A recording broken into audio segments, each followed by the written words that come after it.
Hello everyone, welcome to my channel HD Orion. We are studying accountancy for class 12th from T.S. Gerewal's textbook 2023 edition, Accounting for Partnership Firms. Chapter 5, Retirement of a Partner.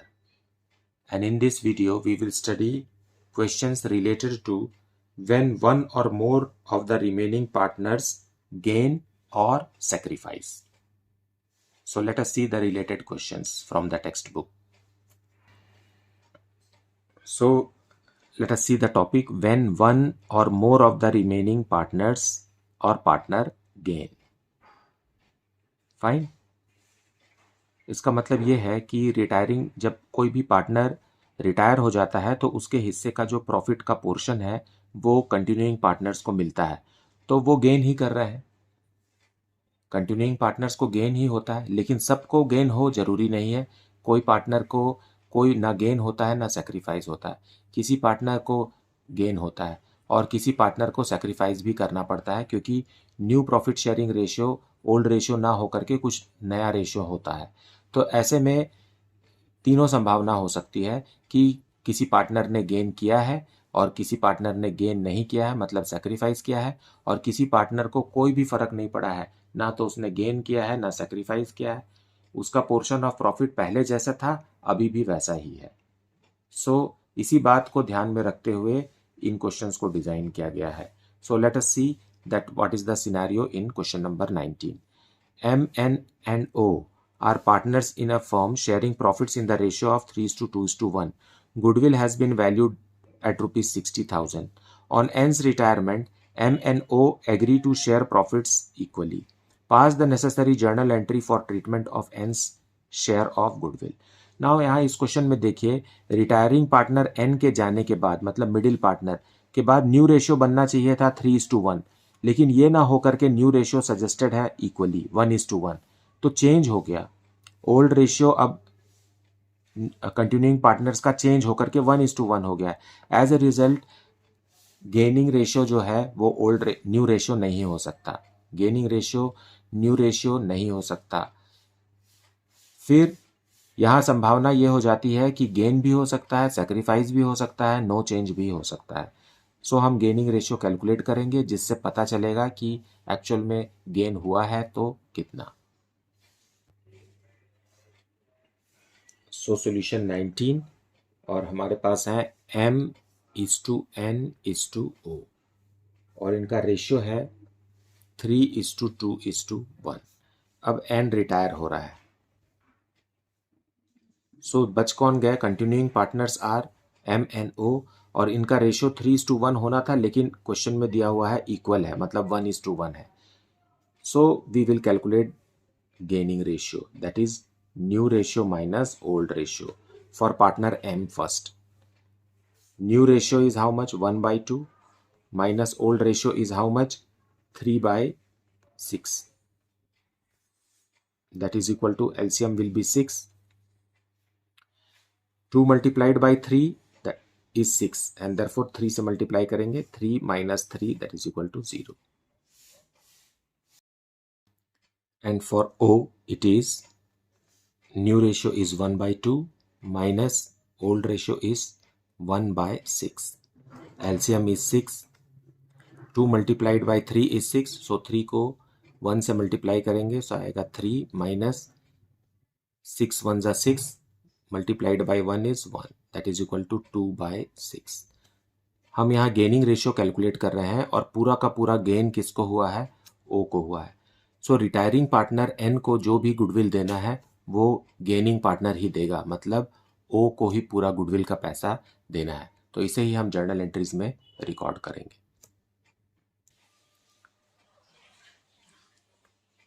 So here O's capital account debited.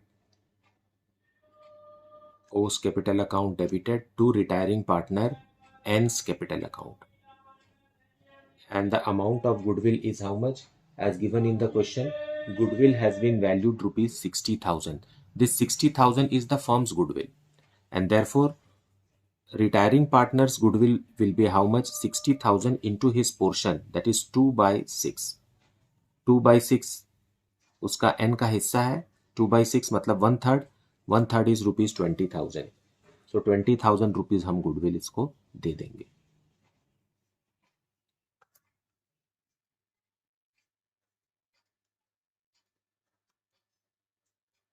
Being goodwill paid to retiring partner N/O। तो यहाँ आप समझिए कि जरूरी नहीं है कि किसी पार्टनर के रिटायर होने से सारे के सारे कंटिन्यूइंग पार्टनर्स को गेन हो। यहाँ पार्टनर M को कोई भी गेन नहीं हो रहा है, ना वो सेक्रीफाइस कर रहा है, लेकिन जो भी गेन हो रहा है वो किसी एक पार्टनर को हो रहा है। Now let us see question number 20। A, B, C, and D are partners in a firm sharing profits in the ratio of 2:1:2:1. On the retirement of C, goodwill was valued rupees 1,80,000. A, B, and D decided to share future profits equally. Pass the necessary journal entry for the treatment of goodwill. यहाँ भी नया ratio जो है वो पुराना ratio के साथ match नहीं कर रहा है कंटिन्यूइंग पार्टनर्स का। So we will calculate gaining ratio for the treatment of goodwill. So solution 20, हमारे पास 4 पार्टनर्स हैं A, B, C and D and their profit sharing ratio is 2:1:2:1। अब कौन रिटायर हो गया? C retires. तो बचे कौन? Continuing partner A, B and D। इनका रेशियो है इक्वल, सो 1:1:1। सो यहाँ ओल्ड रेशियो और न्यू रेशियो जो कंटिन्यूइंग पार्टनर्स का है ये चेंज हो गया। तो गेनिंग रेशियो कैलकुलेट करेंगे which is new ratio minus old ratio for partner A. New ratio क्या है? 1/3 और ओल्ड रेशियो क्या है? 2/6। 3 2 6 होता है, 2 को 1 से मल्टीप्लाई करेंगे तो आएगा 2 - 2 और एलसीएम है 6, तो यहाँ 0 आ गया। मतलब सी के चले जाने से ए ना सेक्रीफाइस कर रहा है ना गेन कर रहा है। उसी तरीके से बी को चेक करते हैं। बी का न्यू रेशियो है 1/3 और बी का ओल्ड रेशियो है 1/6। फाइन, यहाँ पर निकलेगा एलसीएम 6 है। 3 2 6 होता है, 2 को 1 से मल्टीप्लाई करेंगे 2, 6 1 6 होता है, सो 1 को 1 से मल्टीप्लाई करेंगे आएगा 1, सो 1/6। यहाँ गेन कैलकुलेट कर रहे हैं और पॉजिटिव फ्रैक्शन आया है, इसका मतलब है कि बी ने गेन किया। कितना गेन किया? 1/6 of the total profit. Total profit में से उसको 1/6 का गेन हो गया। अब सी तो जा चुका है, पार्टनर बचा डी। डी का न्यू रेशियो है 1/3 माइनस 1/6, सेम एज बी। यहां भी आएगा 2 - 1/6 that is equal to 1/6। D ने भी गेन किया। अब रिटायरिंग पार्टनर सी का गुडविल कितना है? C's goodwill is total goodwill of the firm is rupees 1,80,000 और C का पोर्शन कितना है? 2/6 मतलब 1/3। 60,000 is the goodwill of C which will be borne by B and D. So gaining ratio क्या है? Gaining ratio of B and D is 1:1 क्योंकि दोनों के डिनोमिनेटर में 6 है और A को कुछ नहीं देना है। A का ना गेन है ना सेक्रीफाइस है। So that is how it is to be understood. So जरूरी नहीं है कि कंटिन्यूइंग पार्टनर्स को गेन या सेक्रीफाइस हो, कई बार नील भी होता है। So let us pass the journal entry for this. इसमें जो गेनिंग पार्टनर्स है उनका कैपिटल अकाउंट को हम डेबिट करेंगे। So B's capital account debited and D's capital account debited to retiring partner C's. C का गुडविल है ₹60,000 और ये 1:1 में डिवाइड होगा, मतलब 30,000 दोनों कंट्रीब्यूट करेंगे gainers. Being treatment of goodwill on C's retirement. Being treatment of goodwill. Now let us see one more question. When one more of the remaining partner or partners also sacrifice. Fine. Retiring partner तो sacrifice करके जा ही रहा है, अपने portion of profit का वो sacrifice कर रहा है, लेकिन कंटिन्यूइंग पार्टनर्स को जो न्यू प्रॉफिट शेयरिंग रेशियो मिला है उसमें कोई और एक कंटिन्यूइंग पार्टनर, एक या एक से अधिक भी हो सकते हैं, कंटिन्यूइंग पार्टनर को भी सेक्रीफाइस करना पड़ रहा है, ऐसा भी अरेंजमेंट हो सकता है. So let us see question number 21 which is related to this. A, B, and C were partners in a firm sharing profits in the ratio of 6:5:4. Their capitals were rupees 1 lakh A, B rupees 80,000 and C rupees 60,000 respectively. On 1st April 2009, A retired from the firm and the new profit sharing ratio between B and C was decided as 1:4, which is other than B or C, which is other than the old ratio. On A's retirement, the goodwill of the firm was valued at rupees 1,80,000. Show your calculations clearly. Pass the necessary journal entry for the treatment of goodwill on A's retirement. So let us see the solution.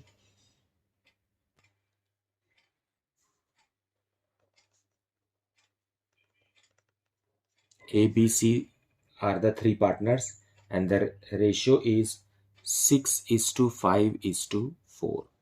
And who retires? A retires. तो बचे कौन? Continuing partners B और सी बचे और इनका ratio है 1:4. Now ये जो रेशियो है ये मैच नहीं कर रहा है ओल्ड रेशियो से, सो हम गेनिंग रेशियो कैलकुलेट करेंगे which is new ratio minus old ratio. Fine. अब किसके लिए? बी के लिए. न्यू रेशियो है 1/5 एंड ओल्ड रेशियो है 5/15. तो यहाँ एलसीएम आ जाएगा 15. 5 3 ज़ा 15 होता है, तो 3 को 1 से मल्टीप्लाई करेंगे तो 3 - 5, क्योंकि यहाँ 15 ही है इसलिए 1 से मल्टीप्लाई होगा 5. ये हो गया -2/15.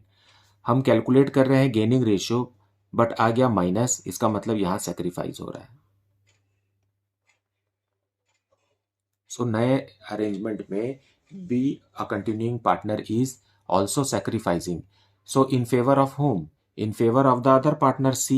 So let us see C. How much is the new ratio? 4/5. And old ratio is 4/15. LCM is 15. 5 3s are 15. 3 multiplied by 4 is 12. Minus 15 1s are 15. Multiplied by 4 is 4. That is equal to 8/15. So here it is a positive fraction. So it is a gain. Now you will say that gain and sacrifice should be equal, and यहाँ तो equal नहीं है. सो आप ए को भी picture में लेंगे तो आपको दिखाई देगा कि गेन और सेक्रीफाइस बराबर होता है. ए जो कि रिटायर्ड पार्टनर है, इसका न्यू रेशियो तो 0 है, लेकिन इसका ओल्ड रेशियो क्या था? 6/15. So it is what? -6/15. So here also it is sacrifice. So here you can see sacrifice is equal to gain. 2/15 plus 6/15 is how much? 8/15. So minus 8/15 and plus 8/15 are same. So here also it is sacrifice. So we know that जो भी sacrifice करता है उसके capital account को क्या करना पड़ता है? क्रेडिट करना पड़ता है. जो गेन करता है उसके कैपिटल अकाउंट को डेबिट करना पड़ता है. सो इस तरीके से ये कैपिटल अकाउंट्स डेबिट या क्रेडिट होंगे with the amount of goodwill, their portion of goodwill और the total goodwill multiplied by this fraction. So let us pass the journal entry for this. So जो गेन कर रहा है उसका capital account को debit करना है. So who is the gainer here? C. So C is the gainer and C's capital account debited. With what amount? Total goodwill of the firm is given in the question rupees 1,80,000. So 1,80,000 multiplied by C ने कितना gain किया है? 8/15 multiplied by 8/15. So the amount is rupees 96,000 to sacrificer C, sacrificer B. So B's capital account. Here also total goodwill of the firm multiplied by how much has B sacrificed, that is 2/15. So it is 24,000 rupees. And to retiring partner A's capital account, rupees 1,80,000 into how much has A sacrificed? 6 by 15. So it is 72,000 being treatment of goodwill.